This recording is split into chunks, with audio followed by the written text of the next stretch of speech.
Good fences makes good neighbours అంటారు. ఎప్పుడైతే మన బార్డర్స్ నీట్గా డిమార్కేట్ అయి ఉన్నాయో అప్పుడు పొరుగు దేశాలతో సత్సంబంధాలు ఉంటాయి. బార్డర్స్లో ఎప్పుడైతే వివాదం ఉంటుందో పెను ప్రమాదం పొరుగు దేశాల్లోనే మనకి ఉంటుందన్నమాట. భారత్ చైనా, భారత్ పాకిస్తాన్ మనం చూస్తే మనకున్న పెద్ద సమస్య ఈ సరిహద్దుల సమస్య. చైనా విషయానికి వస్తే 1962లో చైనా ఎటువంటి ప్రొవొకేషన్ లేకుండానే భారతదేశం నుంచి తనే మన భారతదేశం మీద మన బార్డర్ ఏరియాస్లోకి వచ్చి మన సరిహద్దులు దాటి మరీ మన పైన యుద్ధం ప్రకటించింది. 1962 తర్వాత దాదాపు 25 years పాటు మనం చైనాతో చాలా సంబంధాలు కట్ చేసేసుకున్నాం. 1988లో రాజీవ్ గాంధీ గారు, అంటే 1962 తర్వాత 1988లో రాజీవ్ గాంధీ గారు భారత ప్రధానిగా ఒక తొలి అడుగు వేసి ఆయన చైనాకి విజిట్ చేశారనమాట. అప్పటి నుంచి మళ్ళా కాస్త సంబంధాలు మెరుగుపడ్డాయి. కానీ చైనా అంతటితో ఆగలేదు. చైనాకి మన దేశం పైన టెరిటోరియల్ అంబిషన్స్ చాలా అతిగా ఉన్నాయి. మొదటి నుంచి చూస్తే దాదాపు 35,000 square kilometers ఆక్సాయ్ చైన్ ఏరియాని చైనా ఆక్యుపై చేసింది పాకిస్తాన్ సహాయంతో. ఎంటైర్ అరుణాచల్ ప్రదేశ్ని చైనా కోరుకుంటోంది. దాదాపు 90,000 kilometers ఉన్న అరుణాచల్ ప్రదేశ్ తందే అంటుంది చైనా. అది సౌత్ టిబెట్లో భాగం అని చెప్పి చైనా ప్రకటించుకుంటుంది కూడా. ఆ భాగంగా ఈ రోజున చైనా ఒక లిస్టు రిలీజ్ చేస్తుంది. అరుణాచల్ ప్రదేశ్ చెందిన 11 ప్రాంతాలు, 5 mountain peaks, 2 land areas, 2 residential areas, 2 నదులు, వీటన్నిటికీ కూడా చైనా రీనేమింగ్ చేసింది, తన పేర్లు పెట్టిందనమాట. సో దాంతోపాటు చైనా అంది స్టాండర్డైజేషన్ ఆఫ్ నేమ్స్, దీన్ని ఈ ప్రాంతాలని మా ప్రాంతాలు కాబట్టి మేము వీటి నేమ్స్ని స్టాండర్డైజ్ చేస్తున్నాం అని చెప్పి.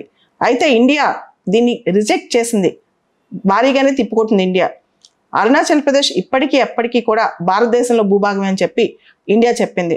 కానీ చైనా మాత్రం ఇదంతా 11 places మొత్తం అరుణాచల్ ప్రదేశ్ మావే కాబట్టి ఇదంతా మేము పేరు పెట్టుకోవచ్చు అని చెప్పి అరుణాచల్ ప్రదేశ్ ప్రాంతాన్ని చైనా సౌత్ టిబెట్ ప్రాంతంగా, ముఖ్యంగా జాంగ్యాంగ్ అని పిలుస్తూ ఉంటుంది అనమాట. అయితే అరుణాచల్ ప్రదేశ్లో ప్రాంతాలకి పేర్లు మార్చడం, పేర్లు పెట్టడం చైనా కొత్తవి కాదు. 2017లో దలైలామా అరుణాచల్ ప్రదేశ్లో తవాంగ్ వ్యాలీకి వచ్చేసిన తర్వాత చైనా చాలా పేర్లు ప్రకటించింది. అదేవిధంగా 2021లో కూడా పేర్లు ప్రకటించింది అనమాట. కానీ ఇది అవుట్ రైట్గా భారత సార్వభౌమాధికారానికి చైనా క్వశ్చన్ చేయటమే. ఇండియా అంటది పేర్లు మార్చినంత మాత్రాన వాస్తవాలు మారవు, పేర్లు మార్చినంత మాత్రాన ఈ భూభాగం మీద అవదని చెప్పి ఇండియా ప్రకటించేసింది అనమాట. మనందరికీ తెలుసు 2020లో కూడా లడాక్ ప్రాంతంలో చైనా చేసిన అగ్రాండైజ్మెంట్ మొత్తం దాదాపు 24 మంది సైనికులు మనం కోల్పోయాం ఆ టైంలో, 2020 మే జూన్ ఈ టైం మొత్తంలో. దాని తర్వాత లాస్ట్ ఇయర్ డిసెంబర్లో అరుణాచల్ ప్రదేశ్లో మళ్ళా తవాంగ్ వ్యాలీ దగ్గర చైనా సైనికులు చేసిన అగ్రాండైజ్మెంట్ మొత్తం మనం చూసాం. ఇప్పుడు చైనా ఇట్లా పేర్లు మార్చడం ఇవన్నీ చూస్తుంటే కనుక చైనా ఇంకా తగ్గదా అసలు ఈ టెరిటోరియల్ అంబిషన్స్కి చైనా? ఎందుకంటే చైనా చుట్టుపక్కల దాదాపు 18 దేశాలతో టెరిటోరియల్ డిస్ప్యూట్స్ ఉన్నాయి చైనాకి. చైనా ఆ డిస్ప్యూట్స్ ఉంటేనే తన బలం అనుకుంటుందేమో అనిపిస్తుంది. ఇంతకుముందు కూడా చాలా సందర్భాల్లో భారతదేశానికి చెందిన ఐఏఎస్ ఆఫీసర్స్, అంటే అరుణాచల్ ప్రదేశ్ క్యాడర్ చెందిన ఐఏఎస్ ఆఫీసర్లు చాలా మందికి చైనా వీసాస్ రిజెక్ట్ చేస్తుంది. ఎందుకంటే అరుణాచల్ ప్రదేశ్ అనేది తమ భూభాగం, దానికి సంబంధించి వీసాస్ మేము ఇవ్వమని చెప్పేస్తుంది అనమాట. సో మీ అందరూ తెలుసు, ఇప్పుడు ఈ మధ్య కూడా లడాక్ ప్రాంతంలో సిచ్యువేషన్స్ చాలా మిలిటరీ సిచ్యువేషన్స్ చాలా డేంజరస్గా, ఫ్రెగైల్గా ఉన్నాయి. ఈ పరిస్థితిలో చైనా నమ్మే ప్రసక్తి లేదు. చైనాని ఏ సెక్టర్లో కూడా కొంత కూడా నమ్మే ఆస్కారం లేదు. ఎందుకంటే దాదాపు 3,488 kilometers బార్డర్ ఉంది ఇండియా చైనాకి మధ్య.